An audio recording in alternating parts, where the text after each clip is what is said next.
Oh, are we here? We're here. We're all We're live. live. We're live. Look alive. Look alive. Hi. Hi. Hi. Charlie is here already. Love you so much.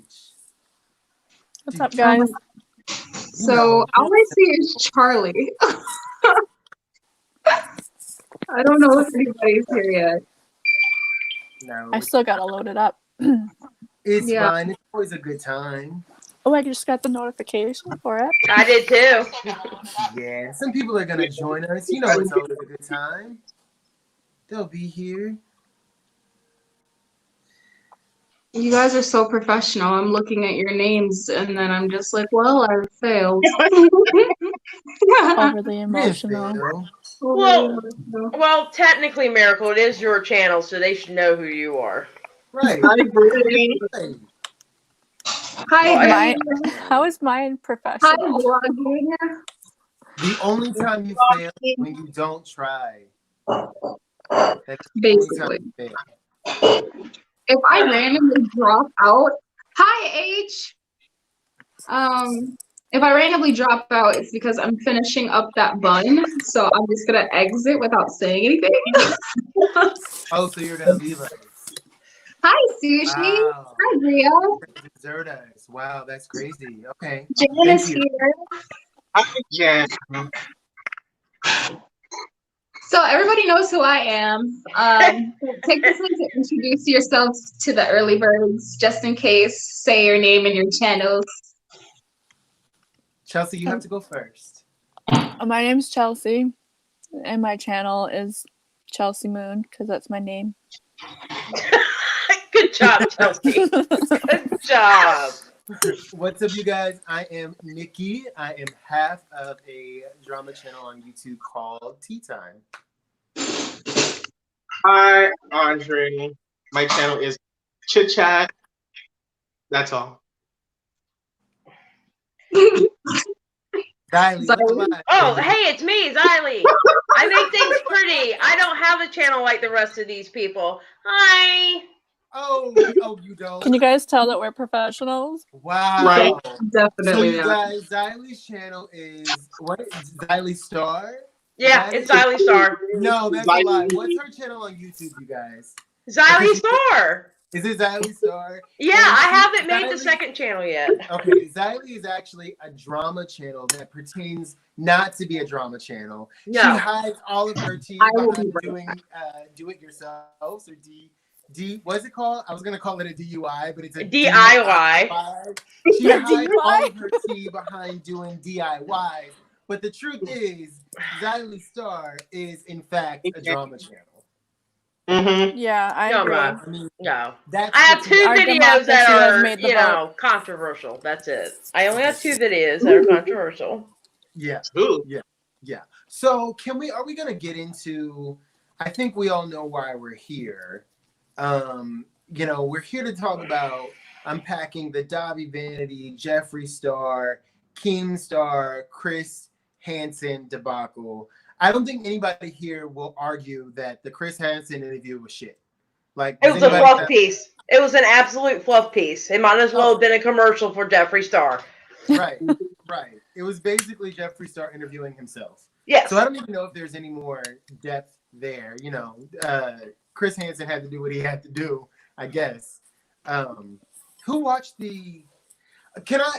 There's like something I want to say though, to sort of set the stage, and I thought about it a little bit, and I want to put it out there because there are a lot of people right now saying that people are focused more on Jeffree Star than Dahvie Vanity and the victims.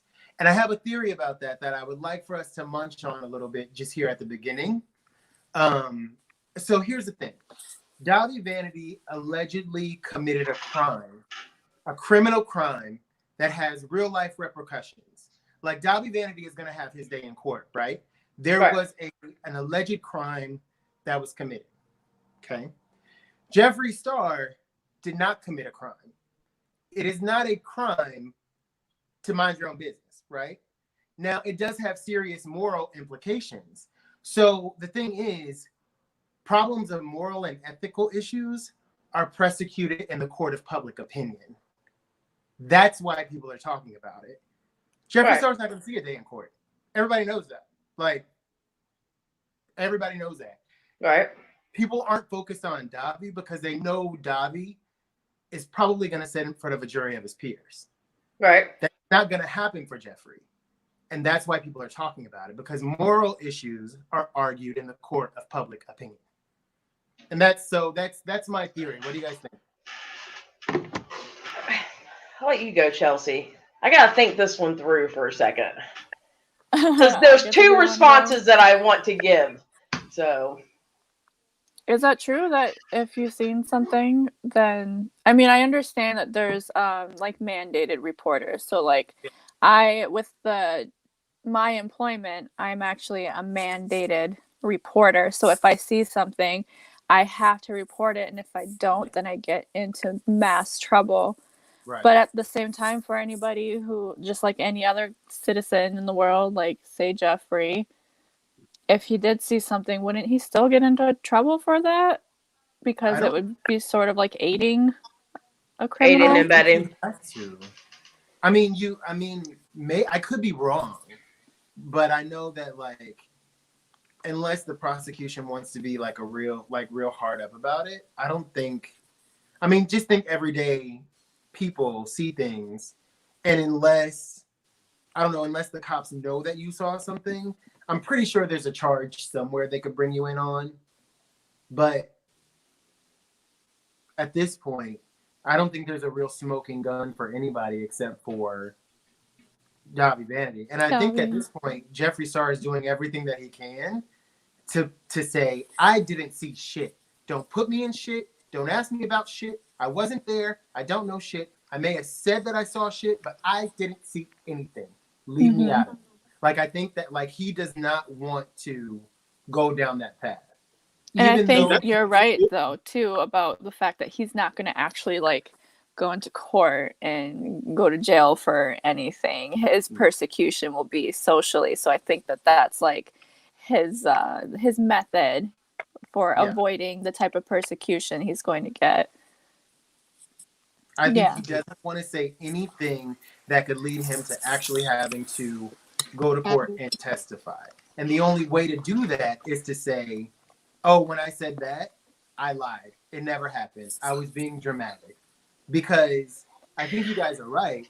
I think if he says that he did see something, if the court or the prosecution really, really wanted to, I think they could find a way to bring him in on charges. And I think the only way to avoid that is by saying, everything I said was a lie. I'm sorry. I was a dramatic kid. I don't want to deal with this. This ain't my bag, baby. I'm out. You can't prove that I was telling the truth. Yeah. Right. Guys, Miracle will be right back. She's just going to get something out of the oven.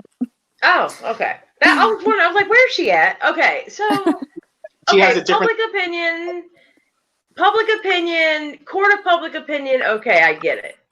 But you went from, and I say you, I mean Jeffree Star, you went from literally, he's a child effer, taking underage kids to the hotel, blah, blah, blah, blah, blah, see your tweets, to telling Petty Page what, they were fake? To now we're telling Chris Hansen, I'm over dramatic. Which one is it? It's any story that's going to stick so he doesn't get into any legal trouble. Well, I'm going to tell you what, that story fucking sucked that he told Chris Hansen. I'm sorry. That story sucked. He mentioned fake tweets again in the Keemstar interview, though. Did anybody in the comment section watch or listen to the Keemstar interview? Because I listened to it I finished it probably 10 minutes before this live. I heard some highlights. It was on Spotify. This is a Apple Music household. We don't know her. We don't know Spotify. We heard she's a lost cousin or something. So, I wasn't able to listen. I heard some highlights. So did anybody in the chat actually hear the interview? One of the most pressing things I heard about the interview is he threw Tati Westbrook right under that bus. Are you surprised about that? Are you surprised by that? Look what he did in the Chris Hansen video. He threw everybody else under the bus and didn't take note for anything. Everything that was thrown at him, it was somebody else. Right. Exactly. Right. And that's like what this whole interview ended up turning into, was him saying shit about old tea and not like what's currently happening. Right. I mean, it seems like Jeffree's doing everything humanly possible to say, I don't have shit to do with that. You can go ask that man over there, he might know something. You can go ask that woman over there, she might know something. But I wasn't there and I don't know anything. Like, you Well, can't he tell said me. that multiple times. He said that multiple times in this interview, as well as the Chris Hansen one. Like, why are we not asking the manager, the assistants, the people that did merch? Why are we not asking anyone else? Why do we keep coming back to me? Because I'm the bigger name. I'm the I do kind celeb. of agree with that though. Like, I do agree with that. They all, because you know the people who actually lived with him in and out of that bus, they know more than possibly what he's seen. Okay. right. But my thing is, and this is my question, because I was taking a nap, because you know old people do that. And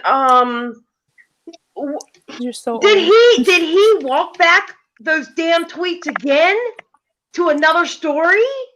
No, Mhm. he, in the Keemstar interview, he did kind of continue with the same narrative that he did with Chris Hansen, where, you know, I heard things from people and then I tweeted about it without really seeing anything myself. I'm dramatic. I lied a little bit. I used to do that shit. But he did mention something about deleted tweets, and I don't know what that he mentioned it when they were talking about that revenge porn site, whoever that guy was. I Right. don't Oh remember his yeah, name. I They think were it's me. talking about him, and then he mentioned something about fake tweets. You know what's funny? He says he used to be that way. Didn't he do that with James Charles? That's And why that's when he Tati threw came up. Tati under the bus. Because Yeah. he So was Lorraine, like, actually, Tati is the one who did a 40-minute video. Dre, you were just telling me that when we were backstage. You were just saying that he said that. And it's just like, but didn't you co-sign everything that Tati said? He said Nate's brother. He said Nate's brother. He said Nate's brother. Tati didn't say Nate's brother. Jeffree Star said Nate's brother. Are you kidding me? Are you kidding me? Oh, Lorraine, to answer your question, basically what Jeffree Star said was he didn't ruin James Charles' career. That was Tati, because James made it seem as if it was Jeffree and it was Shane who spearheaded like this entire cancellation of James Charles, and it wasn't. He's saying that it was Tati, and that's the reason why like him and Tati aren't friends at the moment, because of the entire situation. Yeah, he literally, the words, she was the one who uploaded the 40-minute video. Those words came out of his mouth, and I was like, Yeah. oop, drama getting 3. but did he forget what happened that he typed with his little Twitter hands? For the second time, I guess. To be Thank perfectly you. honest, I think he's banking on the fact that the people who are in his camp, his strong supporters, aren't going to question it too much. I mean, let's be perfectly honest. We have people, I saw a tweet earlier where someone was literally suggesting that Jeffree Star was superimposed into the Hansen interview with the same technology they use to like do like the Tupac or the Whitney concerts. I literally saw with my own 2 eyes someone make that tweet, and I worry. I can't. It makes absolutely no sense. Like, you're almost better off saying, I just support him because I do. Because tweets like that make me have questions. They make me question things. Like, are you okay? Oh, this is what I don't get. I don't get you could literally go back and see him change his stories. What, the one at the beginning story, the Petty Page story, the Chris Hansen story, he literally changed 1, 2, and 3 different versions of the same tweet. Okay, that's black and white. Something out of those 3, 2 of them are a lie. 2 of them are a lie out of those 3. I can't stand somebody enough to let them blatantly lie to me. Because the minute you lie to me, the minute I'm going to lose your trust. Are you talking don't about let me- Keemstar being lied to? No, I'm talking about Jeffree Star lying to the Chris Hansen to the people and to Petty Page, and these turn and everybody's like, oh, okay, yeah, no problem. We love you. I do think a statement that I feel like we're gonna have to keep reiterating in this video is that what we're saying doesn't in any means negate Dahvie being a bad person. It's just pointing out certain things that are being brought up because Jeffree put himself in a position to have questions being asked when he sent out those tweets and then reneged on what he said. We're not taking away that Dahvie is bad, and then we're also not taking away that the survivors. We definitely want to make sure the survivors are being heard because that's also an that's been spread around. But I would also like to again say that I think the reason that people are focused a lot more so on Jeffree is because I think people have already justified in their mind that Dahvie, his goose is cooked. He is going to have to answer to, I'm going to say, a higher power. Thank you for deleting that. God or anything. I just mean a court system. Why did we delete that? Well, drama alert coming in here and saying that's Keem. That's yeah. Keem. I know. I'm subscribed to Keem's channel. Do you actually think that's drama alert, or is it? He's he's verified. I don't know why we deleted his comment. It said P.S. Keemstar is a better interviewer than Chris Hansen. So I don't know if that was actually Keem, to be honest. No, it's a verified account. Well, yeah, it was verified. That's true. I don't think we censored him. I think he deleted his. No, it wasn't retracted. No, no, it was deleted. Jan, undo that, please. Yes, you please do not delete. Yeah, it was that's Keemstar. Yep. So, or someone from Keemstar's team. That's either Keemstar or someone from Keemstar's team. That is Keemstar's channel on YouTube. Please undo it, please. Undo what? I want to make a statement while you guys are fixing that Keemstar did have, and I don't want to say it was more Keemstar. It was more of Keemstar and his company had a better layout when it came to the questions than Chris Hansen did, because they actually asked questions and got information out of it. Guys, if possible, to any of my mods coming through, as long as they're not saying something offensive, you guys know I dislike deleted comments, so please refrain from doing that. Because I'm not afraid to say it here, guys. I trust you, so if we can't get that together, I'm gonna have to unmod people. So, unless they're saying something blatantly offensive, please do not remove comments because I can't see them, and I don't want anybody to think that I don't care about somebody's thoughts or feelings. But thank you for being on top of things. I want you to know you are appreciated, but just don't delete comments if they don't need to be deleted. Is anybody else getting a little snap, crackle, and pop from Mama Miracle? I am. Oh. Is this better now? Yes. Yeah, so I would believe you. like to say for the record, once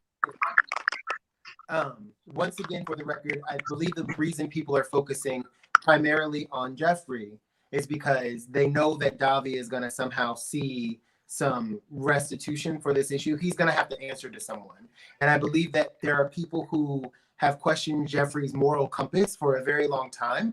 And they see this as, yet again, another blatant example of how he is just, I don't know, I don't want to speak for people, but I'm going to say that his morals aren't exactly aligned with theirs. And they see it as an opportunity to point that out and say, guys, just want you to know what you're supporting when you support Jeffree Star.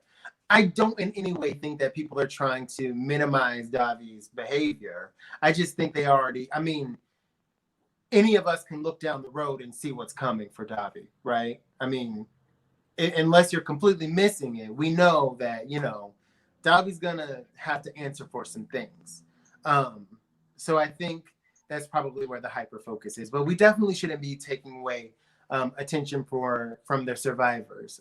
And they're speaking out pretty early and often. And here's the thing, it takes some kind of serious courage to do that, you know, especially in such a public way, especially when you see the way that, I mean, I don't know if you guys have seen any of the footage of Dahvie and even Jay, who claims to minimize his amount of knowledge, right? Did you guys see the video of them sort of making fun of one of the... Did you guys see that? Or was I the only one to see that? I didn't watch it. I saw. Are you talking about the one where they're sitting in the cafe eating? And he was calling her a There was hoe? one at the cafe. There was also one that looked like it was in a kitchen of some sort. Mm-hmm. And they were sort of making fun of the "you done goofed" statement. Yeah, that was made. his first victim. Yeah. Mm-hmm. Yep. There was also another one where they're in a diner, and I remember specifically Jay was sitting on the inside of the kind of like the booth, and it was Dahvie, and then it was someone else, and Jay was talking about how, you know, these girls will throw themselves all over and blah blah blah, and it was Jay. I one thing I do agree with, I think Jay lived with him for years. Dahvie literally controlled every aspect of his life.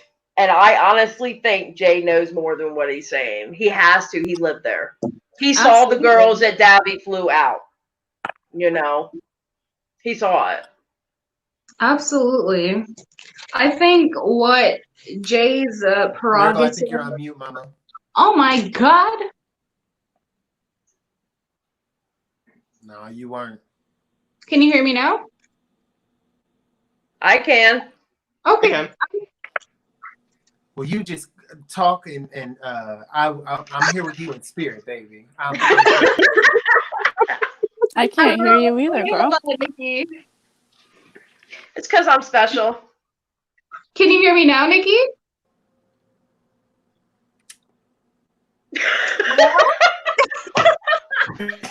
It's okay, boo. Come on, like you just talking, and every couple of seconds, Xylie, you paraphrase what she said for me. We gonna make it through the system. Oh my God! You know what? Angry interpreter. I think the only way that Nikki's gonna be able to hear is if he leaves and comes back. Nicky, get your ass out. Come back in. I mean. I was interpreting. Oh my God, Chelsey left too. Oh my God. Quick, let's talk about both of them. So, just kidding. But when it comes to Jay, I just feel like, because Jeffree kind of touched on this, but it also seemed that Dahvie also talked about this about 2 years ago. It was in 2016. Dahvie has an interview on his Kawaii Monster YouTube account, if it's still up. And in there, he talks about the reason why Jay ends up like leaving the group. And in the process, he also talks about how he literally took care of this man, and like down to financial situation, housing. Apparently, he was responsible for the medical and for medication and all of that stuff. So that being said, he has a reason to keep silence. And just based off of the conversation that people are having right now, they're like, oh, NDAs. Most people don't know that NDAs don't protect you from crimes. So you're allowed to talk about it, but people don't know the law and they don't know their rights. So they just think that they can't talk about things. Also, most NDAs don't last 10 years. Most NDAs are anywhere between 2 and 5. They don't last 10 years. So none of them would be under an NDA right now. I don't think it's an NDA thing. I think it was, I think Dahvie abused Jay, but obviously in a different way than the girls. I think Jay was absolutely taken advantage of, and for some reason, and it might be having to do something with that, Jay Jay's not saying everything he said, because I saw the Chris Hansen interview on that also, and when he had Jay on there, and you could, when he was talking, you could see the pain of the memories coming back, you know. So, but yeah, I think Jay needs to stay. I think they need to interview all the band members, all the old band members, the roadies, everybody. They need to go through everybody. So. But again, it's like Jeffree said, nobody really wants to be associated with the Mets. It was all good back then when that was, like Jeffree said, the scene, and like it was understood throughout like their atmosphere. But times are different, and they see how ugly it really is, and they don't want to be a part of it. And you can't, unless you're like the law, you can't force them to want to speak. True. See, I think it's very telling when we speak about previous years, right? So in 2010, the level of, let's just talk about for the sake of comedy, how many times has Shane Dawson gotten in trouble for the way he used to act back in the day, relative to racial jokes that he would make, right? He gets into a lot of trouble now because of that. The times were very, I want to say sarcastic, sardonic, very dark humor, and the boundaries weren't established because people who felt oppressed overall were. Wait, are you guys hearing like a crackling noise? It's you. It's me. I'm just, you know what? Because when you mute your mic, we don't hear it anymore. Why am I yelling like she's going to hear me even better? No. No, ma'am. You know what it honestly sounds like? It sounds like somebody typing, like texting on their phone while they're like in speaker or whatever. So everybody show your hands. Oh, it's gone now.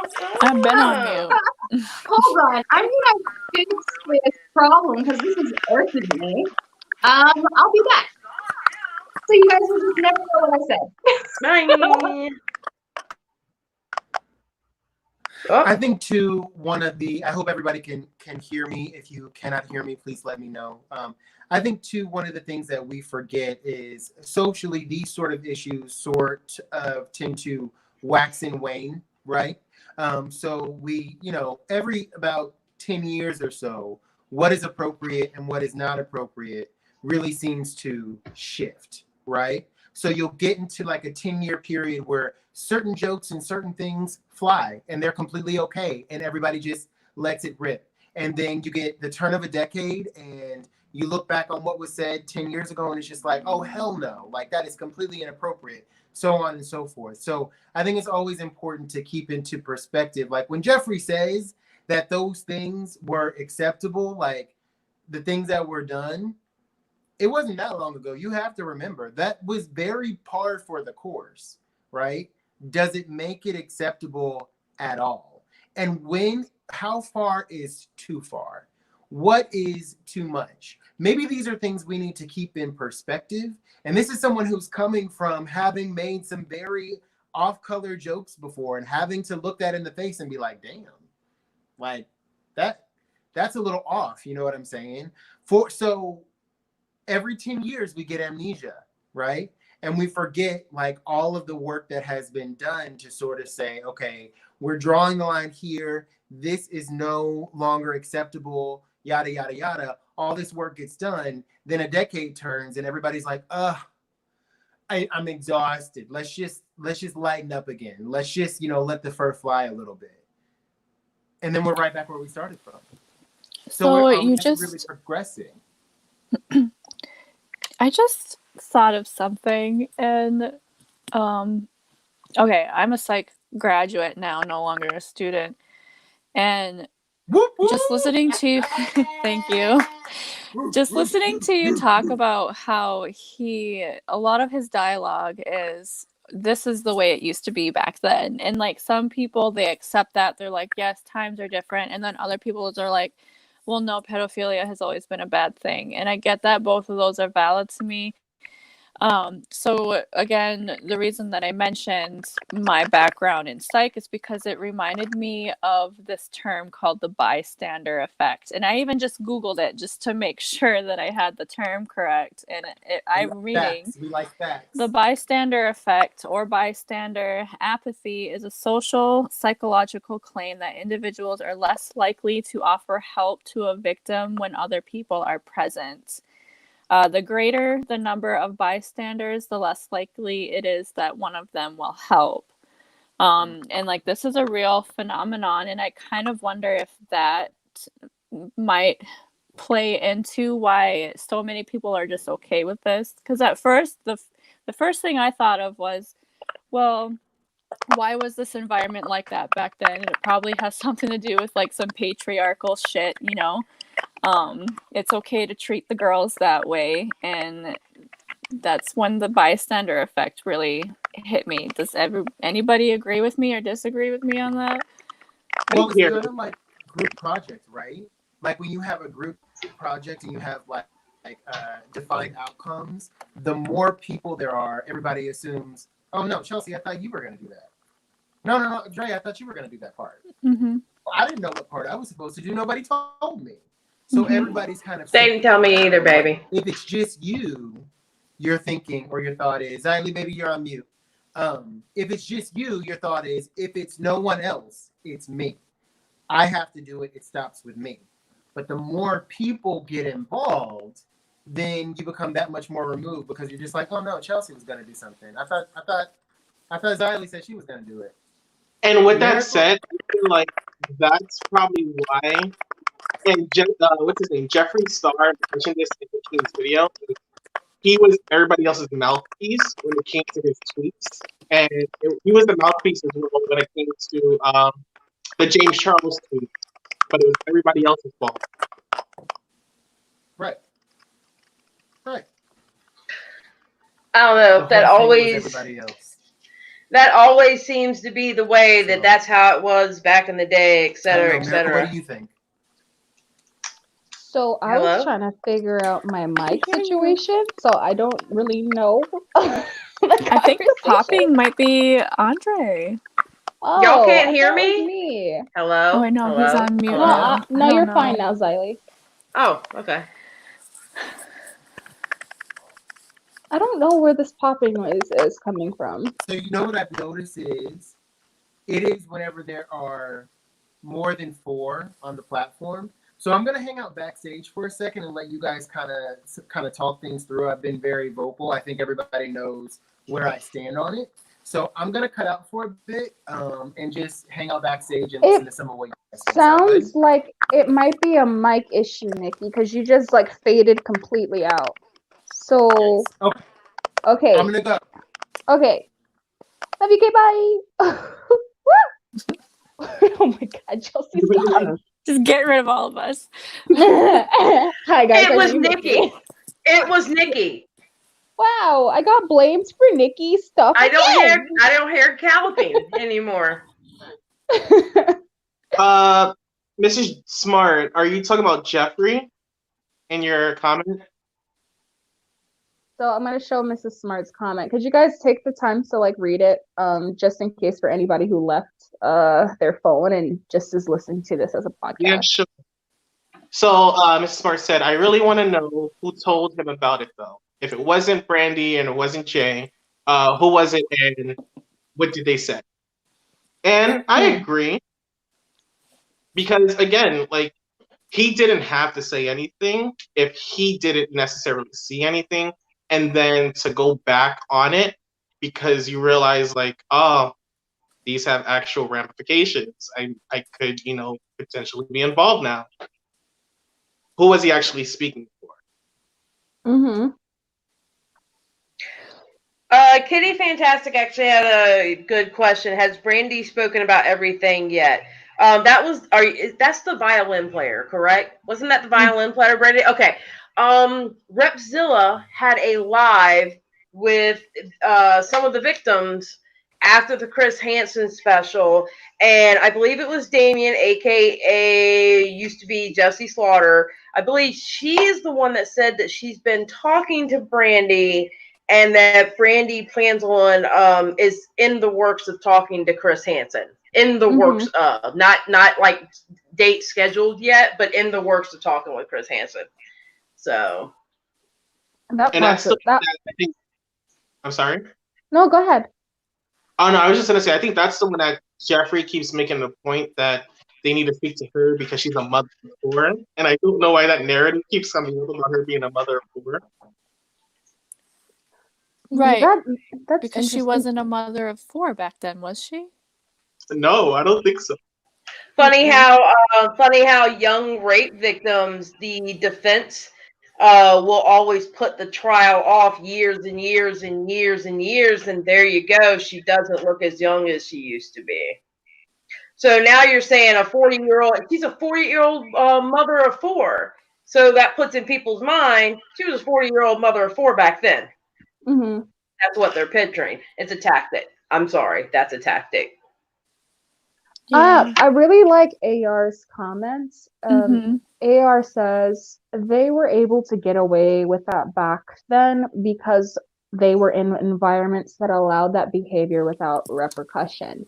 The same way we're dealing with issues on TikTok presently. Now, if you guys don't know what's going on TikTok presently, it seems like a lot of racially insensitive memes are actually going viral quite often, and it's hitting boundaries of what's okay and what's not okay. And oftentimes you see there was kind of, it's not only racial, it also has to do with like domestic disputes, violence.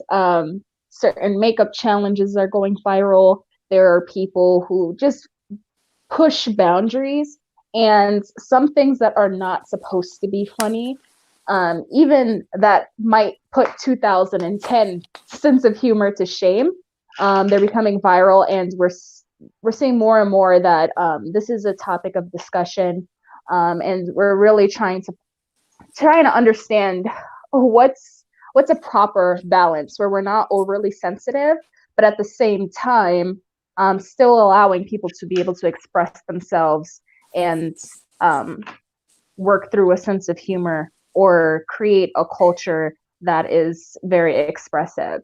So, but see, Nicky, but that's true. That's exactly why he was able to hide in plain sight. R. Kelly did the exact same. Hell, R. Kelly wrote songs about it. R. Kelly called himself the Pied Piper of R&B. Did we forget what the Pied Piper did? He was able to hide in plain sight. Dahvie Vanity was able to do the same thing. Thank you, I just wanted you to Plutonium. see that. Just wanted you to No, see I that. didn't see Listen, that. Chelsey is my enemy because she is so pretty. I don't like her.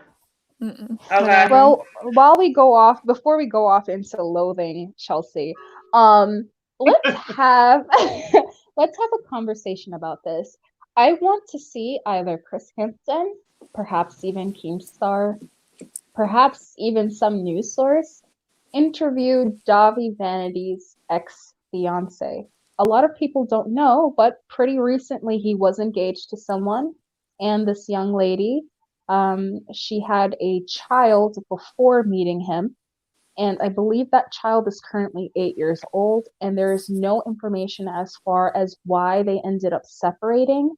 And I'm not going to spin this narrative. I'm just going to tell you guys what I saw online pertaining this. If you guys go on the farms or if you go into sticky drama, a lot of people even accuse the mother of trying to attract him directly by making the child look very similar to how Jessie Slaughter looked like when she was a child. Now, I'm not saying that's what she was doing, but I just found it very interesting that out the blue, without any sort of explanation, they ended up breaking up. And I don't know if that's due to allegations, but at that time, he didn't have those allegations associated with him. So, well, as heavily as they are current day presently.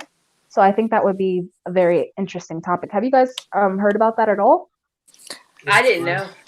I didn't know that. I'm gonna be honest. I did not know about a fiance. Honestly. Oh, someone mentioned, Kitten Fantastic mentioned that I believe it is Fallon should be speaking soon in an interview. That would be very interesting because I really want to hear her perspective to see what she may or may not have been aware of. Because I just find it odd that these people so close to him didn't express themselves. And I wonder if he has a sort of dangerous sort of personality where he causes people to become dependent on them so that they feel inclined not to speak out, or if he's really all that charming where he is able to hide this aspect about himself from the people that are around him. Nicky, if you'd like, you can come back. We can just hang out and keep swapping out. I'm gonna step away for a second. So yeah, let Nicky come back. I'll be right back, guys. Your favorite meanie. I'll be right back. She didn't even wait until Nicky came back. Is he not in front of his camera right now? I don't know what happened. He was in the chat. But it's, I don't know. What other... Go ahead. No, Crane's got your Charlie. Oh, thank you, Charlie, for the super chat. We love get coffee. We're gonna share one cup of coffee, my lads. Hi, Drew. Let's see. Nicky is back. Gonna add Nicky in here once his device connects. There we go. Get coffee. We're gonna share one cup of coffee. I can hear myself, Nicky.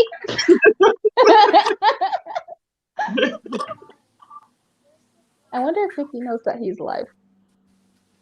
Maybe he can't hear us. And I can't hear him. Oh, that's because I'm not speaking. Oh, okay. That makes sense. I wasn't saying anything. All right, fine. Do whatever you want. I'm interested. Did you guys already ask everybody if they watched the interview with Keemstar? I asked and nobody said that they did. There were a few people that said that they didn't. So drop us a frowny face emoji if you did watch it. Frowny face. I'm interested to see what our pool of people is currently.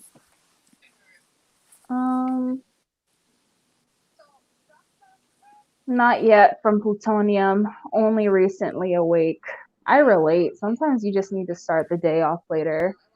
Can I just say something that I noticed in the interview, though, that it's so petty. Like, I don't even know what this means. But I remember during the Chris Hansen interview, I don't remember at what point this happened, but Jeffree refers to these girls as victims. And Chris Hansen was like, well, I don't like to call them victims. I like to call them survivors. And then at some point in the Keemstar interview, Jeffree says there are 21 victims, survivors. I like to call them survivors. He said that 22 minutes into it. Yeah, you timestamped it?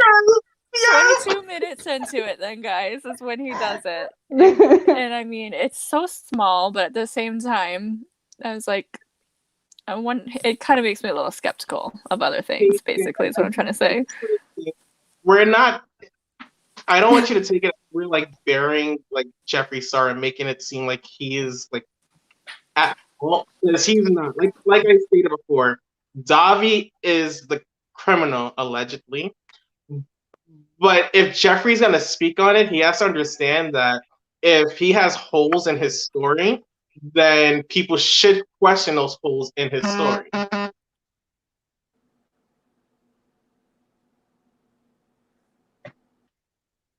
I mean, so Jeffree Star just happens to be one of those people that is really polarizing. You're either like really, really gonna love him, or you're really, really gonna hate him. And right now, I think what we're seeing is a collide of people who, I mean, how many people do you know that are just like fence riding about Jeffree Star, that are just like actually on the fence?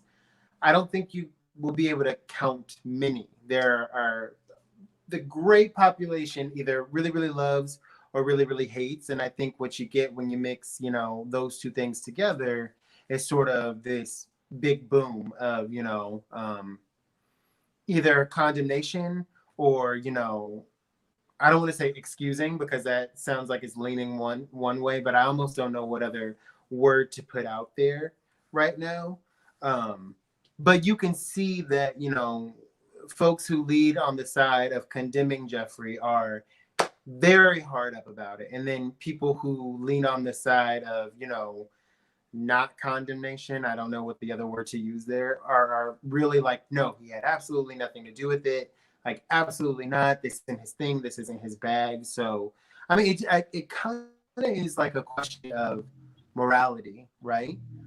Where are your morals? What are your morals? Where do you stand on the issue? Because there's always going to be sort of that tug and pull. And also, one time it was explained to me that you can, and I think this is lost these days. And so I just like to bring it up. You cannot tell people what their ethics are. People define their ethics for themselves, right? And so what happened here is we are now in a society where people are trying to make very hard, fast lines for what is right and what is wrong. And for those, we have laws, right, that say you can park there, you cannot park there. If you should happen to park somewhere where you cannot, these are the consequences, right? You have laws for those sort of situations. What you don't have laws for are ethical and moral situations. And I think we're just at a point where we're trying to define what people's morals are for them, which you cannot do. What you can say is, my ethics, my morals don't align with what you're doing, because for me, that is inappropriate. And I do not support that. And in saying I do not support that, your best bet in situations like these are to say, since I don't support that, I don't support you, I'm going to not give you any more attention, because attention is how a lot of these highly influential people, they create revenue streams for themselves, right? Through that attention. So I'm not going to give you any more attention, and I'm not going to downright give you any more money, because your ethics and your morals don't align with mine. That is how you make an impact.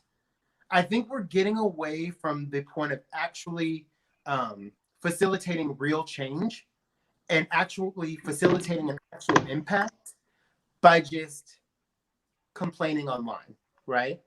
It might feel like you're having a catharsis of some sort, but if you actually want to impact the bottom line, if you actually want to change behavior outside of what the legal ramifications allow you to do, that's going to be done by where you put your attention and where you put your money.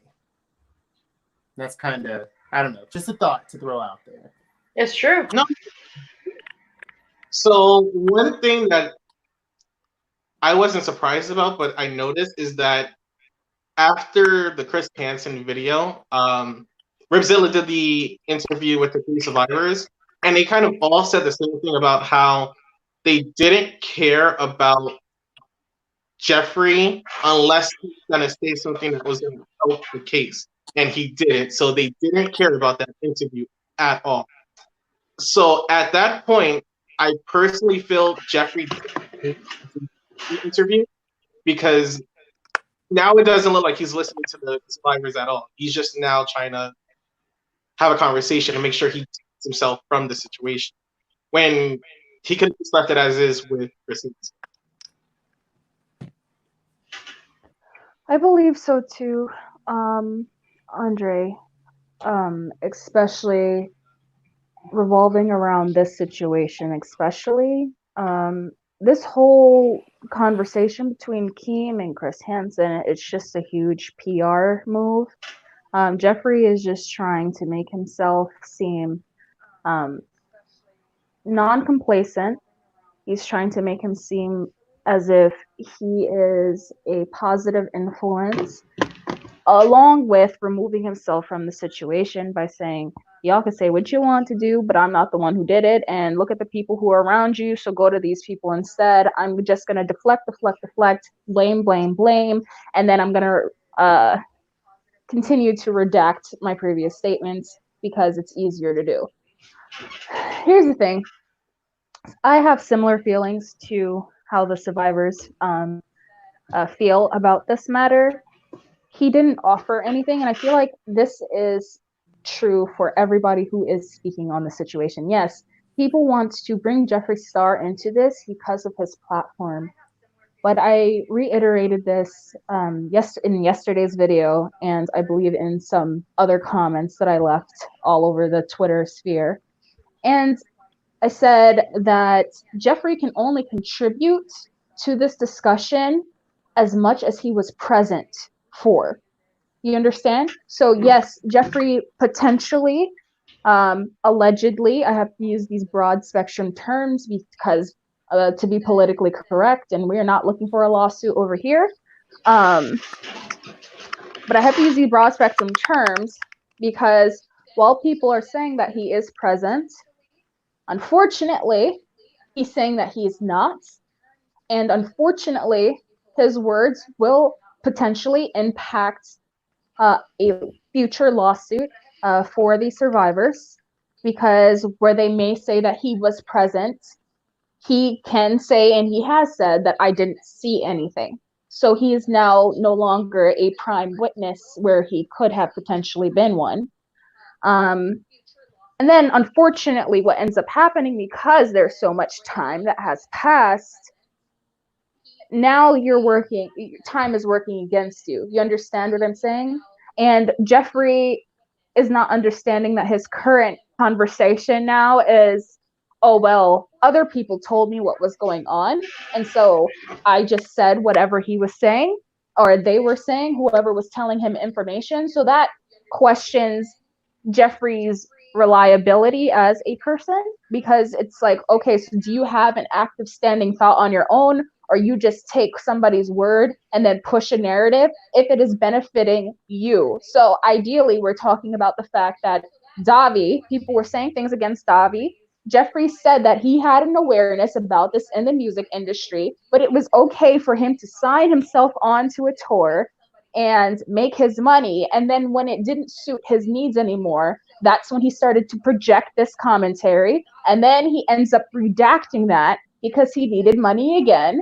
And then he just disassociates himself, period. Similar to James Charles. Tati. How many times within that interview was Tati Westbrook brought up in the Keemstar interview? Oh, more than 10. More than 10 times. And that seemed to be a rather interesting dialogue. And there was no real words to share about his involvement with spreading that misinformation about James Charles. And instead of actually directly addressing it, Jeffree is kind of leaving it up in the air that he possibly still feels the same way about James Charles potentially being a predator. He said that he was like, I can't answer the question because it's a complicated question. So, like I said, I give him more credit than I do Chris Hansen because they actually asked him questions and they got more information out. So they asked him, it was like, so at this time, do you feel James Charles is a predator? And he paused and he couldn't answer, and he said it was a complicated question. They've asked a lot of other stuff. They asked him about, like, what did he see that could have been seen as like something worrisome? And he actually mentioned that he saw like mothers dropping their 11-year-olds to drink and hang out with Dahvie and his people. Am I crackling? Just a little bit. Okay. A little bit. I'm probably gonna drop out in a second, but he was like he wouldn't be a part of that. He just knew that it happened. He also mentioned, I have it right here because I took notes, that he watched a mother drop off her twin girls, and they had transactions in the tour bus. But again, he says that he's seen it, but then he also says that other people told him about it. We just don't know.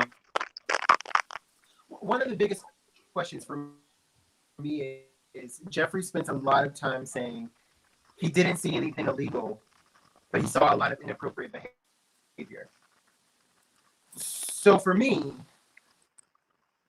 you've explained what you haven't seen. Jeffree, what did you see? Because if you didn't see anything illegal and you saw inappropriate behavior, and we've heard what you didn't see, why don't you tell us about the situations that you think were not illegal but inappropriate that you did see? Why was that not a question? Because if someone who's questioning someone, that sentence comes out, and my very next retort or response is, okay, well, tell us what you did see. How about that? How about we talk about the instances that you did see? Because I heard a lot of distancing, right? Let's distance ourselves from the situation. No, didn't see that. No, didn't experience that. No, that wasn't my thing. Okay, fine. Let's talk about the things that were your thing. Because you said, whose phone is that? okay, so question.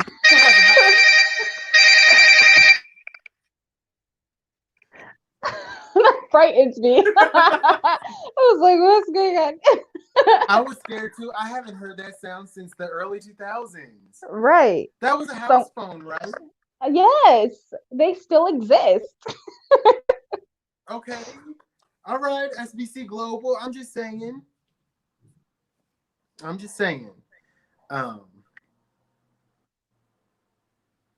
You lost your train of thought, didn't you? I guess my whole thing is, what'd you see? What'd you see? Because you've told us a lot about what you didn't see. So what did you see? And no one asked that question. And I can definitely understand, because I've gone on record and stated before, like, you don't want to grill someone too terribly hard, because then no other high profile person is going to come on your show. I get it. And these people aren't exactly journalists, right? So they don't hold themselves to a certain level of journalistic integrity or esteem. They didn't study, right? They don't have all that stuff. They're like, I don't care. This, for those people, is attention for their platforms. Nothing more, nothing less. So I think the expectation that they were going to actually ask the hard-hitting questions, it might have been that expectation may have been a little bit much. But I don't think people actually had that expectation going in, if we're being perfectly honest.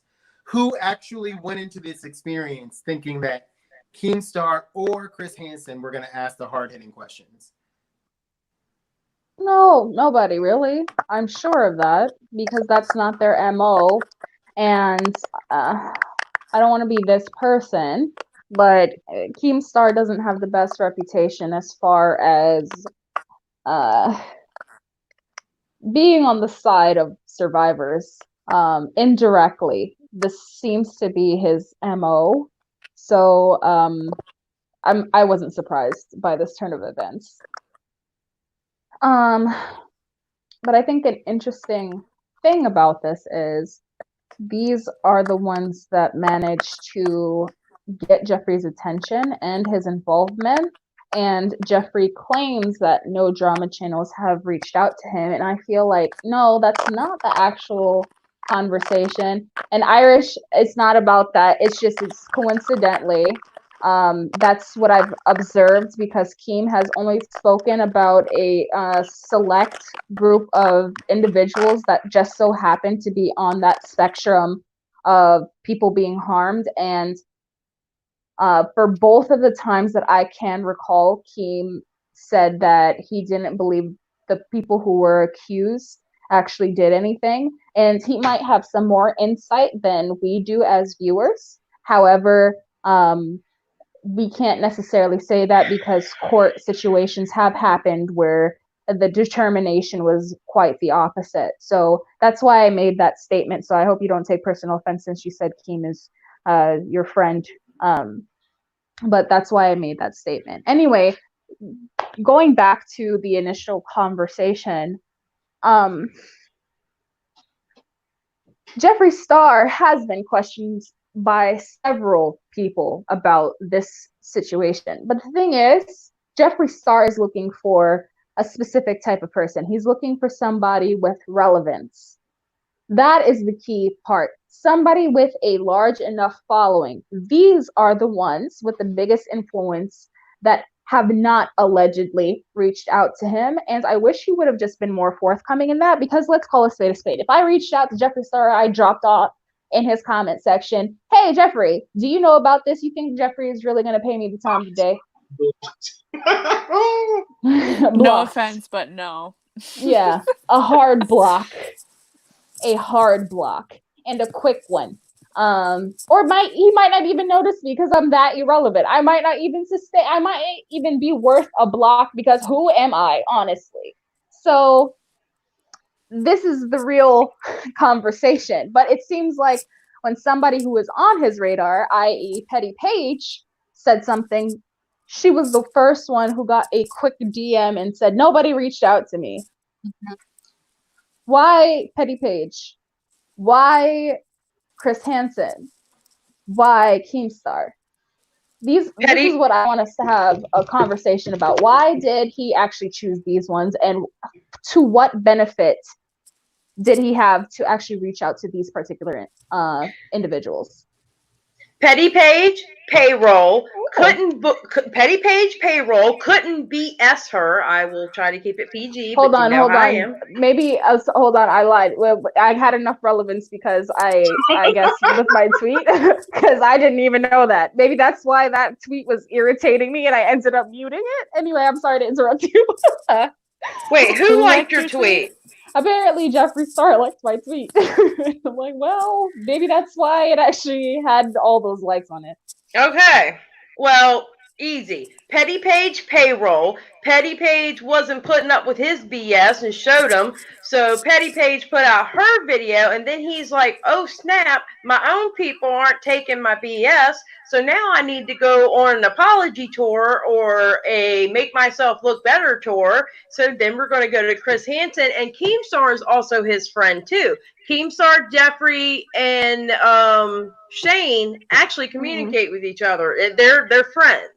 So yeah, I think what happened is, I think the reason why he even hit Chris Hansen and said yes to Keem was because Petty Page is like, I'm not gonna let you BS me like that. I don't care if I was on your payroll or not. And I have to get into it. That surprised the hell out of me. That really surprised me. But yeah, that's what I think it is. He got caught. Right. Period. So I'm gonna quickly read. She's not gonna do nothing. She left. I mean, you will quickly read what? What are you quickly reading? She pressing the wrong button. Yeah, I hit the reload button. I don't know, Jan. Jan, I'm going to be honest. Jan, it didn't show that. Jan said, I'm sure he wasn't that bothered by Paige in reality. He was bothered enough to go talk to Chris Hansen and say yes to talk to Keemstar. 1 + 1 = 2. I love math. He was bothered to the fact that in this Keem interview, what was it? I just had it. Basically, he kept mentioning how the drama channels found it. All right, so 30 minutes in, he was talking about how everybody's doing it for financial gain, but none of the drama channels are offering any of the financial things that they're making to any of the survivors. They're not creating any GoFundMes or any organizations or anything to help them. And he's doing that. And they're only hyping it up because of his name. And since he is somewhat attached to it, they want to make as much money as they can as possible. And the only way they're going to do that is make him guilty by association. And he said that they make him guilty by association at like 32 minutes and 11 seconds. No, let's talk about that, because that is an interesting concept if you leave it by itself, because unfortunately there is some truth in that. But alternatively, we can't necessarily apply that to everyone, because for the stories that I've watched, they just so happen that these individuals have been looking into this case months before this became a huge thing. Additionally, a lot of the people who did speak on it that I watched, they took their time speaking about this because of their own personal stories associated with it. But it is an interesting concept to think about because that's exactly what ended up happening with James Charles. People who weren't, it didn't seem like people were all that angry at James Charles initially, but they kept talking about it and talking about it and talking about it because of who he was and the name that was associated with him, and people who didn't even really care about the beauty community in general, they had a lot to say about this. So what are you guys's what are your thoughts on that? There's a lot of things. I'm gonna be. My only thing is, I do have to say, the one thing that I thought was really disgusting is that the second his Chris Hansen video dropped, a large drama channel literally put in their title right after the drop, Jeffree Star addresses situation with Chris Hansen, and it had absolutely nothing to do with the interview, but because it dropped, because the Chris Hansen video dropped, everybody was Jeffree Star was trending, Chris Hansen was trending, so of course, putting that in the title was going to get people to go check your video. The video was literally like the first 5 minutes of Jeffree Star's Snapchat talking about going on Chris Hansen's video. That was all. So he does have points where he says people are using it for financial gain, but that certain drama channel is his friends in ways. Okay, let's not say certain drama channel. It was Rich Lux. We all know it was Rich Lux. And how many damn videos how many commercials did he have in that video? He had what, 10 plus? Some people say 13, I say 10. I don't remember the exact number. But he had double-digit commercials in a clickbait freaking video 13 minutes out after the Chris Hansen video got done. And we'll talk about financial gain. Are you serious, dude? You clickbait and put that many commercials in there? That's low. That's low, and that's a slap in the face of the people who have been abused by Dahvie Vanity. F off from me. Love Xylie. Well, Xylie, in your anger, do you mind reading our lovely super chat, please? Thank you for the super chat, by the way. The people who seem to donate is Creepshow. Wait, what?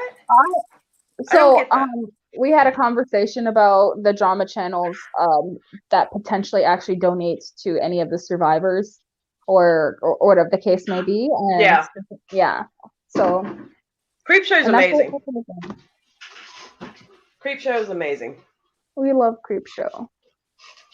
Sometimes I do think that a lot of people sensationalize things, but for the most part, I am at awe with the work that both Creepshow and Tanimi have done thus far, along with, what is her name? Pastel Belle. They have been very, very, very dedicated to talking about the story and making sure that they apply very accurate receipts pertaining to the situation.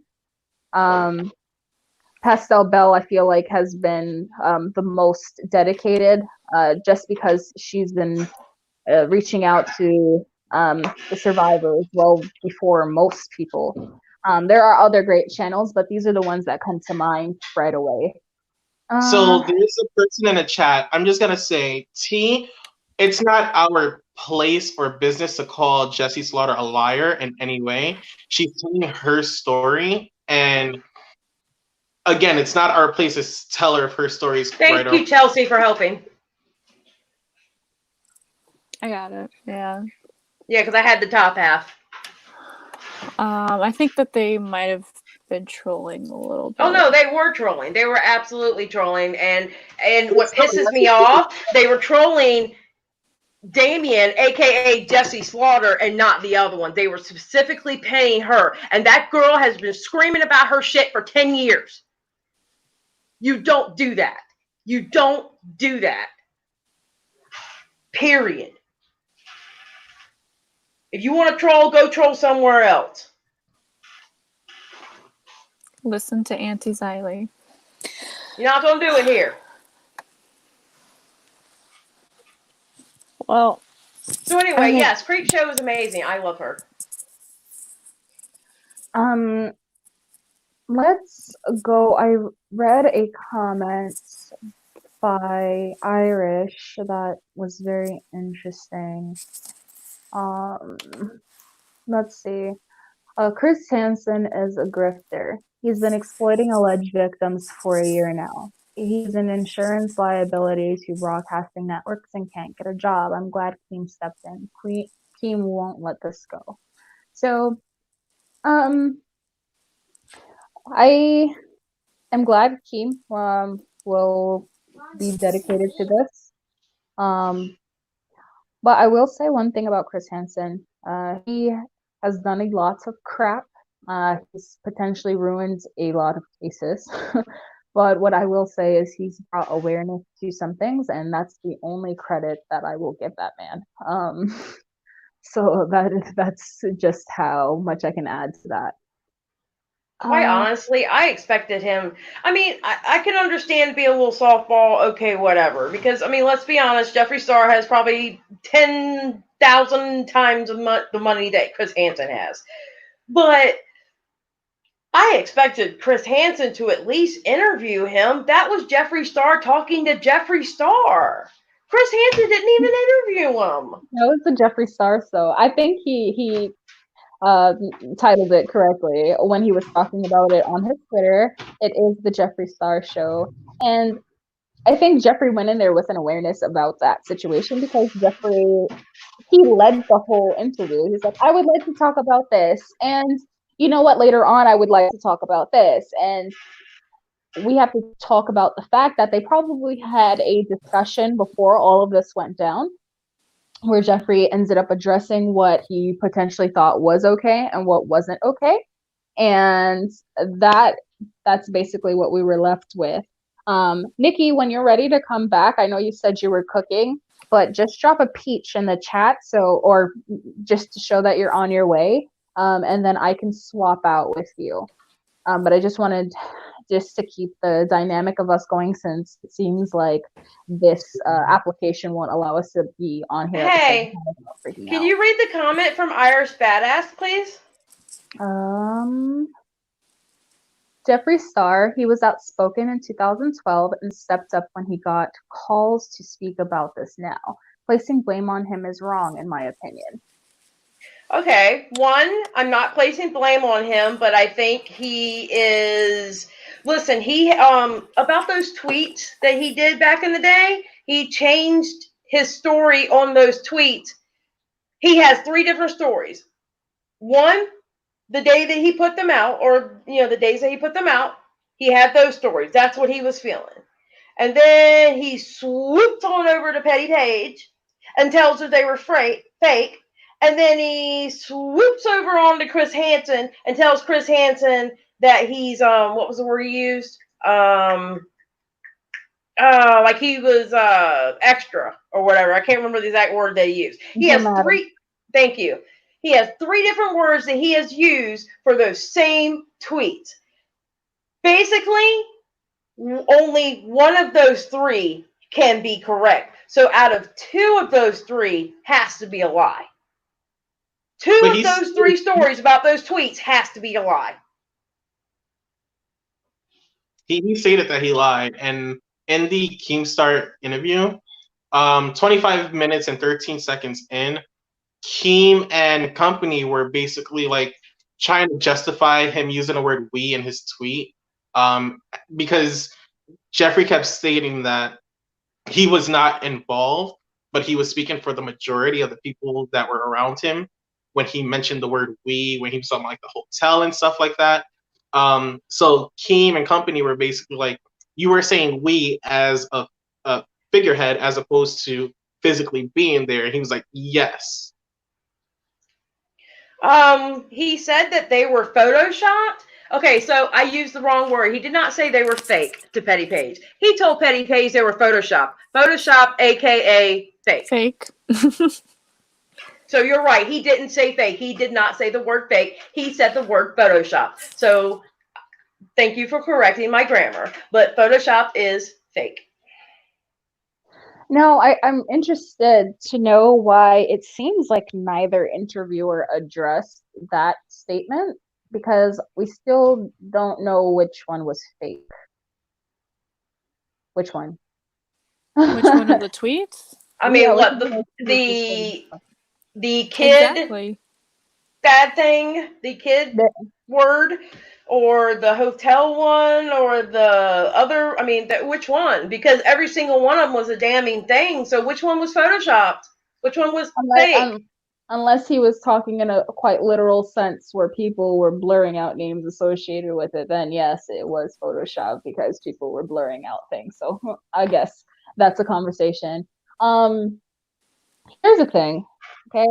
So I addressed this in my tweet, and again, it doesn't make sense to blame Jeffree for the crimes made by Dahvie. That's quite obvious. However, what we can do is have a discussion of his behavior and show through him an example of the culture that was seen around that type of music back in the mid 2000s or 2010 area. It seemed to be this kind of turn of the century sort of thing where that culture of young children being around adults seemed to be breaking up, and more parents were becoming cognizant of the dangers of these individuals and how easy it was for these sort of individuals to get a platform. So that's quite an interesting subject of conversation. Once more, I think it's a good thing to speak about the damage that Jeffree potentially or inadvertently caused. And I think it would be good to see if he understands the true ramifications of his contribution to this dialogue.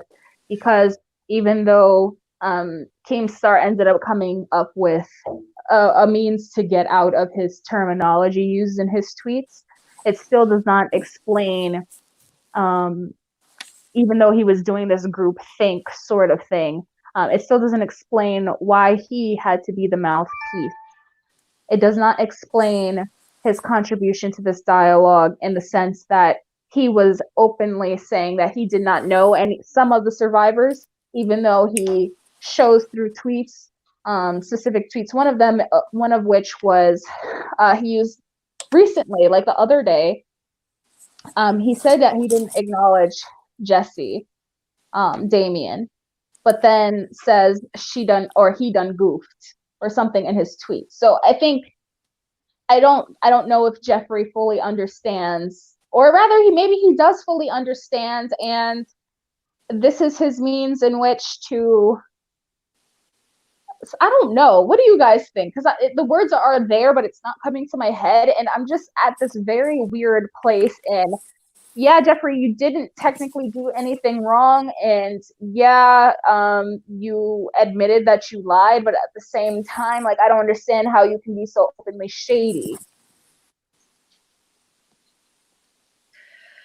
Well, Like we can honestly leave it as Jeffree. He doesn't have not that much of a part as others do. So he should not really be the focus point of people's conversations.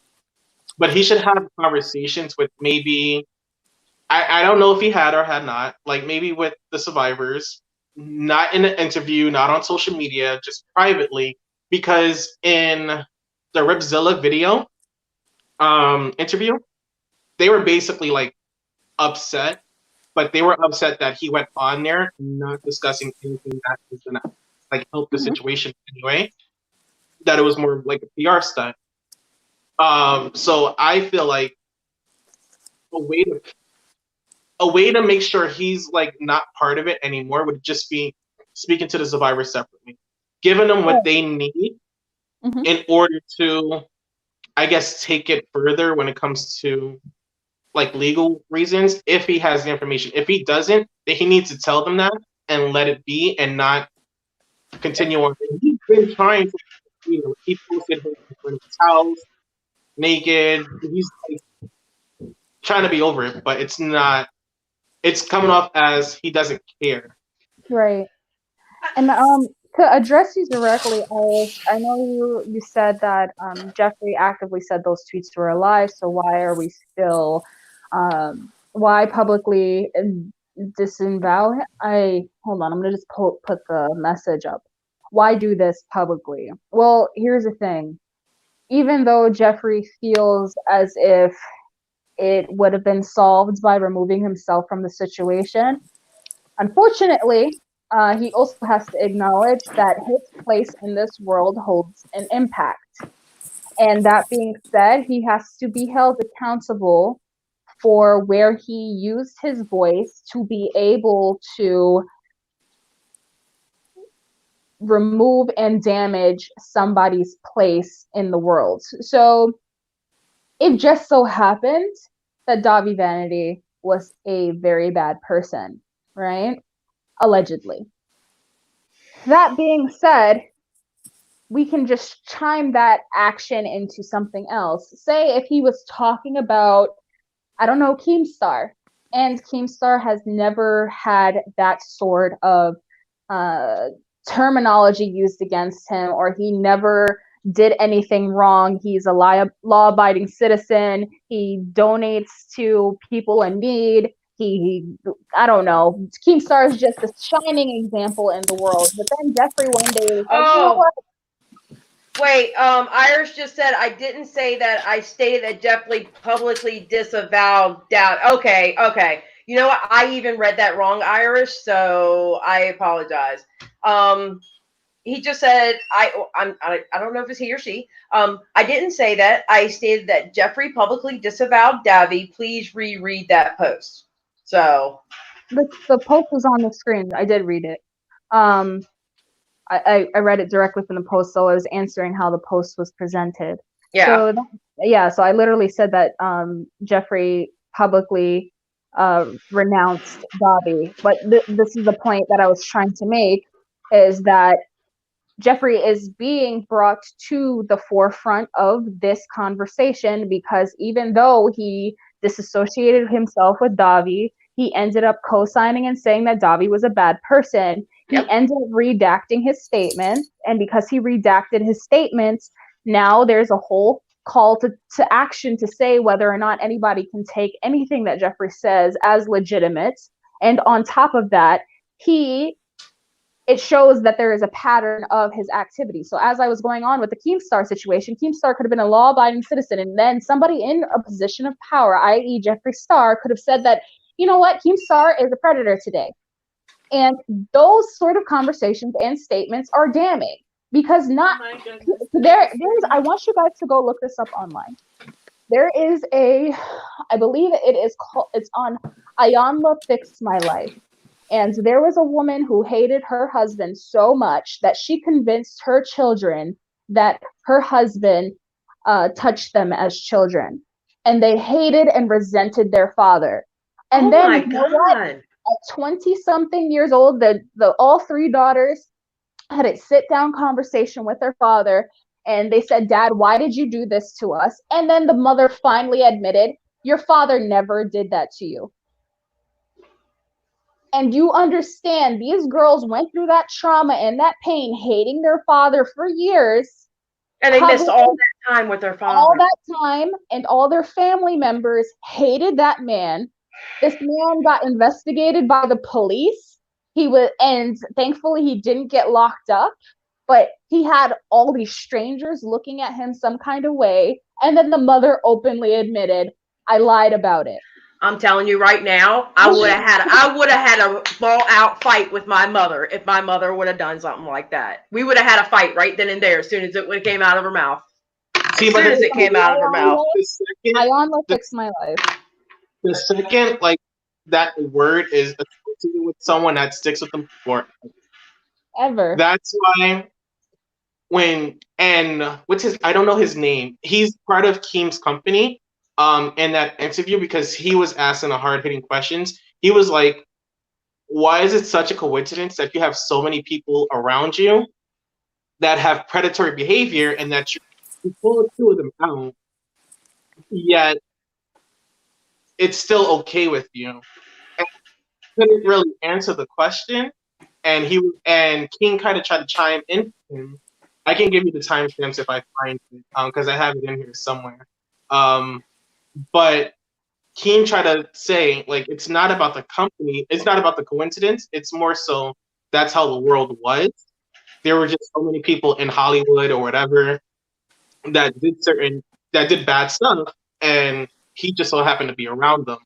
But it comes to a point where when you put that narrative out there, it sticks with them. In the case of James, it's till this day, people still are like, they still believe he's a predator because nothing's ever really. And that's one of the things that Keem's people tried to get him to understand, which is why he asked them, like, do you believe he's a predator today? And it's a hard conversation to be had, because now we're in this very interesting position where Jeffree says that, hey, that's kind of complicated. But then what did Jeffree do the other day? Just this year, Jeffree was like, kudos on looking great. You're always doing work. So why are you giving positive accolades to somebody that you still potentially believe is a predator? That's what I don't get. I don't get, like, Jeffree is always like, it's almost like, okay, it's almost like Jeffree, I guess he either knows or he thinks that people are always going to forget what he says and what he tweets or what he puts in a video. Because for some way, he tends to retract it in some way, or like just do the opposite. Like, he's a predator. James Charles is a predator, but, likes the pic that he had on Twitter and made a comment. It's always, it's like he actually expects people to forget what he did. I don't get it. I don't. I'm sorry. I was born at night, but I was not born last night. I'm not dumb. Quit questioning my intelligence. Like, for real. Stupid.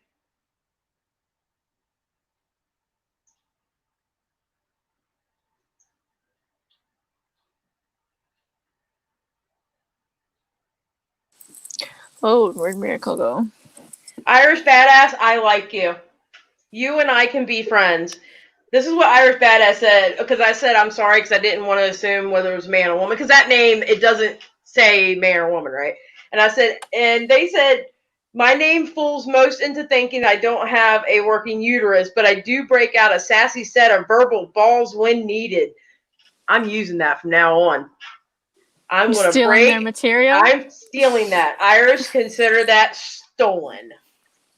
Matter of fact, it might go on Twitter tonight. I'm just going to leave Amanda up there because clearly I can't find it. Hello, everybody. Yeah, you need to make Amanda a mod, by the way. I think. Can't because I'm on this app. So that's right. I forgot. Hold on. I'm sorry. No, don't. Okay, so guys, I'm letting y'all know now. Me and Miracle are going to fight. All right, so I'm going to let everybody know in the chat, and that's in here. We're going to fight. Miracle and I are going to fight.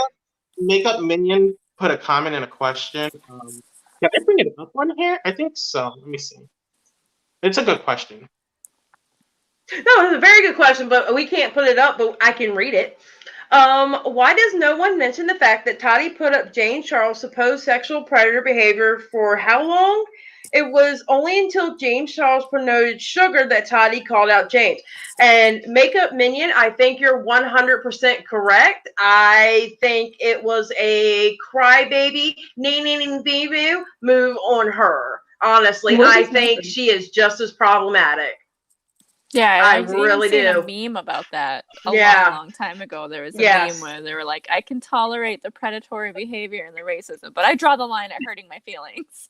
I can, I mean, I can sit there and, for the amount of time, you're always doing this. Yeah, it's fine until you took somebody else's vitamins What's more important, predatory behavior or vitamins?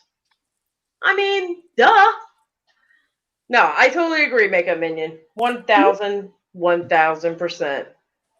Oh, shoot. No, hold on. Let's see. This whole thing, it warrants. You're right, Viz.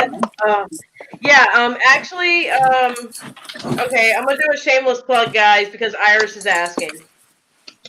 Go ahead. Also, guys, at the end of this live, everyone's information will be posted in the description. So make sure you go ahead and check everybody out because these are my personal friends, except for Andre. Andre's my client. Just kidding. But yeah, everyone here, these are my personal friends. Yeah, YouTube client. Oh, yeah, we have to specify that because people think something Yes, crazy. Cat. 100% Cat. Okay. Yeah, but everyone, make sure you check that out. Did you guys have any last minute thoughts, or did anyone in the chat want us to continue this discussion, or was there something that you think that we missed and you want us to touch upon before we close out on this live? I'll give you guys Susan comments, please. My mind is just too. There's so much information in this head of mine. Like I feel like I'm spinning in circles. I don't even know what to think anymore. Irish, I missed you too, and I do miss your very long novel comments in the section. I actually enjoy reading them quite a bit. Susan actually made a really good comment, and it's almost about the same as mine, to be honest. She says there we go. I can read it so much better with big words. Getting old, the eyes are getting bad. For me, I think that it's really important to hold everyone accountable, but at the same time, it's the victims that don't need to be forgotten, and it's Dahvie that needs, I believe, to be prosecuted. And honestly, that is actually my final thought. Do I think that Jeffree Star is a large piece of koala poo? Yes. Yes, I do. I don't know about a large piece.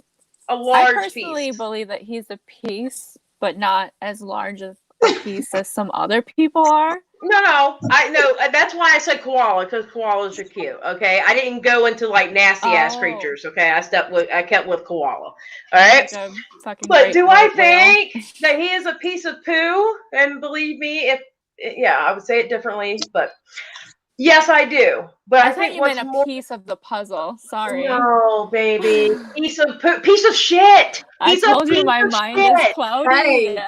So to anybody who's personally offended by Xylie's very strong choice of words, I would like everybody to know that poop is a necessary part of life.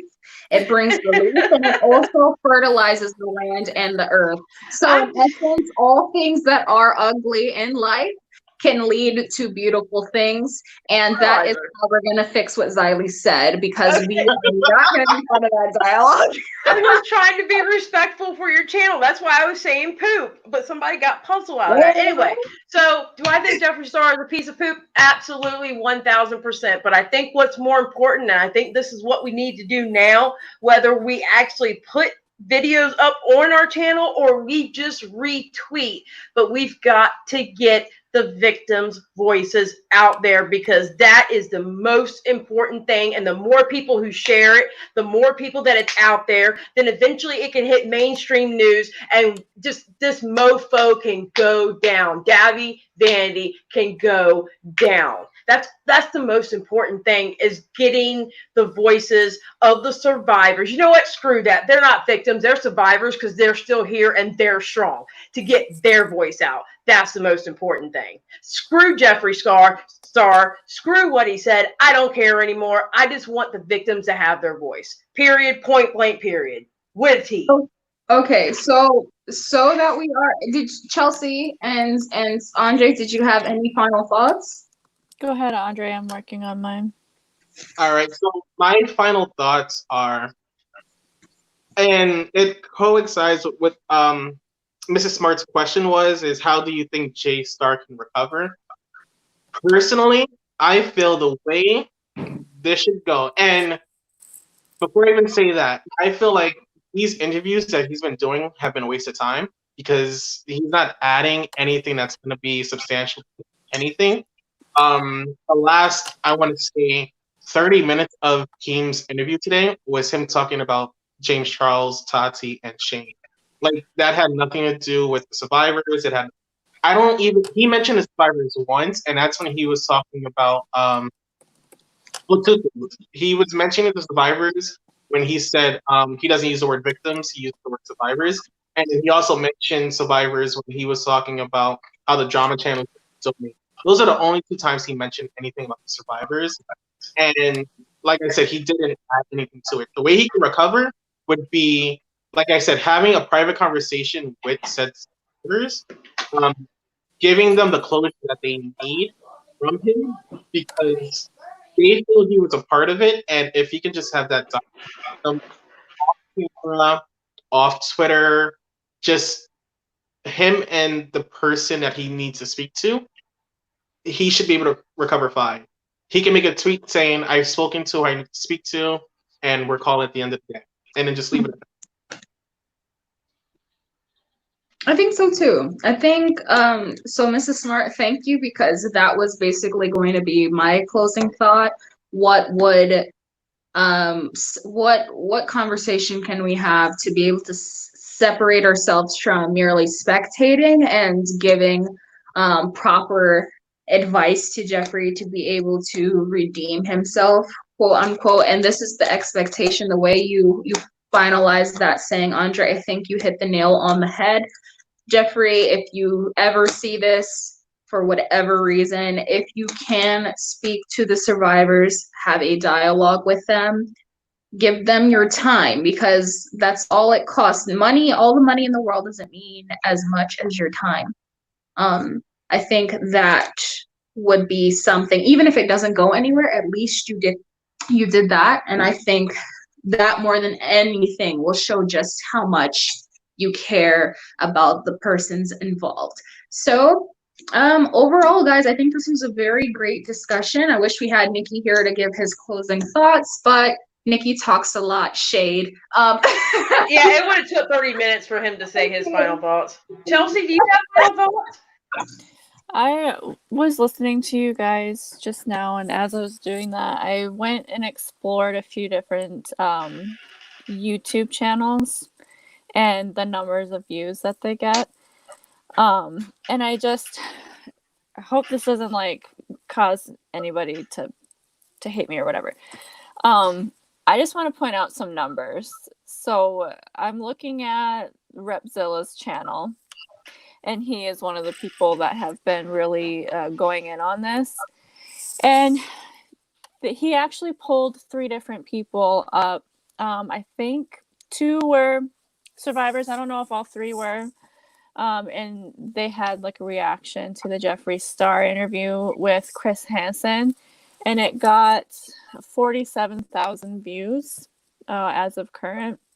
And then I went to Creepshow Art, and let's see. I lost it. The one about Dahvie.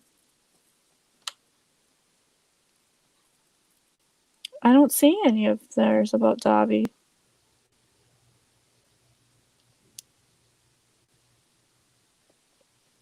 Sorry, guys. I thought I was prepared. That's totally okay. I don't see their Creepshow Arts videos about Dahvie. But even so, while you're looking for that, because we were talking about before, that Ripzilla, like their views compared to that's what I was getting at. And then I went to Tamimi's, and let's see, we have 187K views when she started talking about it a month ago. I went to Pastel Belle's channel, and let's see, we have different interviews. 6.2K, 50K a week ago, 86K a week ago. I go to the Chris Hansen interview, 383,000 views. And there wasn't one survivor or one mentioned survivor's name or nothing in that damn thing. You know what?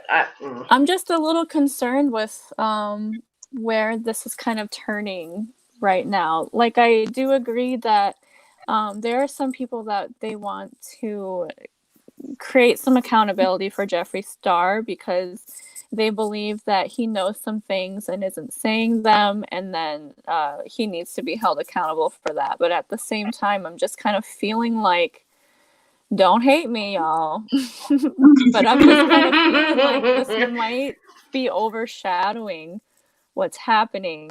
And now people are trying to discount Chris Hansen by saying, you know, he got arrested in 2017, or he's a shitty reporter or whatever. They pulled that over the Anision his interview on Jeffree Star. But I feel like you're inadvertently harming the work that he's trying to do for these victims, whether you believe that work is legitimate or not.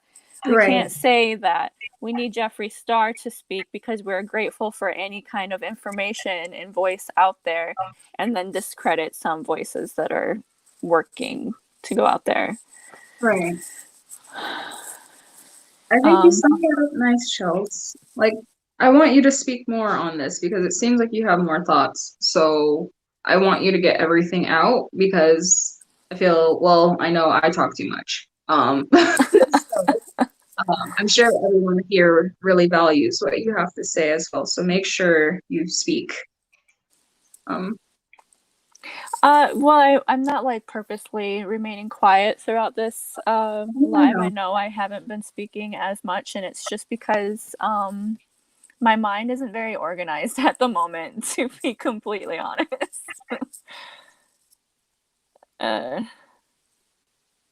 Yeah, I feel like I needed more time to digest that Keemstar interview before coming on.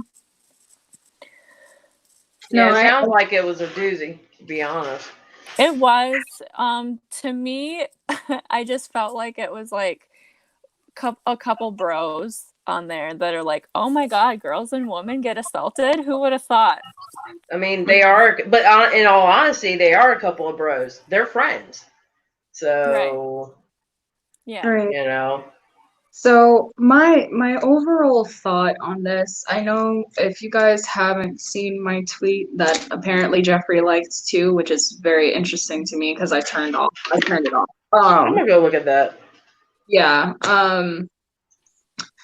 As Chelsey said very, very well, it seems as if the intention behind making sure that Dahvie goes away has derailed. I know a lot of people are saying that we need to hold Jeffree accountable, which is true. You have to hold him accountable to what he actually was a part of. But I feel as if inadvertently people are now holding him to the same light as Dahvie, when in essence Jeffree did not commit those crimes. So basically what I'm saying is the treatment in reference to Jeffree and the amount of time you're spending looking into Jeffree's past, make sure it's something of substance, not just basing this all off of the fact that you might not like what Jeffree has to say or what Jeffree has done. Because I think Nicky did touch on this earlier.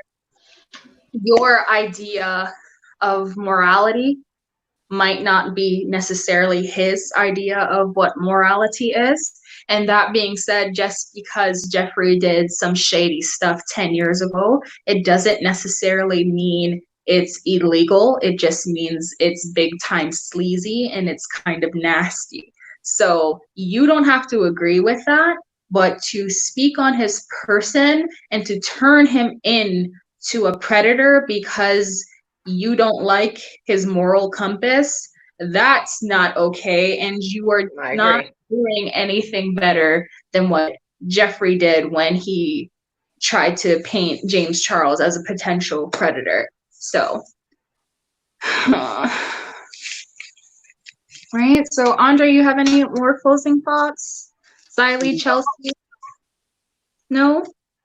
I think I already said my closing thought. I said what I said. Jeffree, you see this? I said what I said. Anybody in the comments have any final closing thoughts? Can we like close the chapter on Jeffree Star's comments to this situation? Unless he brings out anything else that's gonna be any relevance. Dahvie Vanity. I feel like that's where we should like keep it as, because there's nothing else that he can provide. That's gonna. Yes, he did, Nessa. I seen that. All right, I remember hearing that. Nessa 0212. In my opinion, Jeffree needs to be quiet now because he's making it worse at this point for the victims. Damien was called a liar for years, and now he just called her a liar today after she was finally being heard. Damien said that the tweet that Jeffree made was about her, the one where he said, I seen Dahvie do whatever and it was sick. I don't remember verbatim what the tweet said. She claims that it was about her because of the timing of the tweet, and that she had personally seen Jeffree Star when she was around Dahvie, so she seen Jeffree seen them or something, I guess. And in the Keemstar interview, it seems to be that Jeffree knows that she is saying this in public, because he said, look, I don't remember this girl. I don't know if that tweet was about her. Basically saying that she must be lying, that he's seen them, that he's seen her. See, here's the thing. I'm not gonna make any friends here based off of that comment. But here's the thing. I don't personally believe Jeffree was calling her a liar. I think directly because of the fact that Jeffree is removing himself from that situation, her place in his life didn't hold that relevance or that power to him. So yes, Jeffree may have seen her. It doesn't mean that he remembers her. Right. So I don't think, and guys, you can correct me if I'm wrong. Damien, you can always be quick to correct me if I'm wrong. But I don't think that he was trying to minimize your voice, or minimize your voice. I think he was just saying that, hey, it could have been about you. I don't know if it was about you, but I don't remember you specifically, because unfortunately, we're just faces in the wind. We're just passing faces, all kind of like, you could have saw me driving past you in the street, and because I was looking out for you, it makes sense that I would remember you, but you might necessarily not have been looking out for me, and you don't mean anything to me. And that's how we have to look at it. Unfortunately, Damien didn't have an active place in Jeffree's life for him to necessarily remember the significance of their role in that scenario, because we can see it from how he's acting now. This was not something in the forefront of his mind, and I don't mean to chalk it up like this, but as somebody who's also went through this sort of scenario, the person who's, I want to be blank, so excuse my language, the person who steps in the shit remembers the shit more than the one who took the shit. And that's the easiest way I can put it. You went through that journey, you suffered in that struggle, and you did what you did, and you basked in it, and that's why it's memorable to you. But the person who did it, or who witnessed it, they saw you step in it, it's not going to mean nothing to them because it wasn't theirs. And I don't like to say it like that, but that's... No, it makes sense. That's it. Do you have like a book of analogies or something?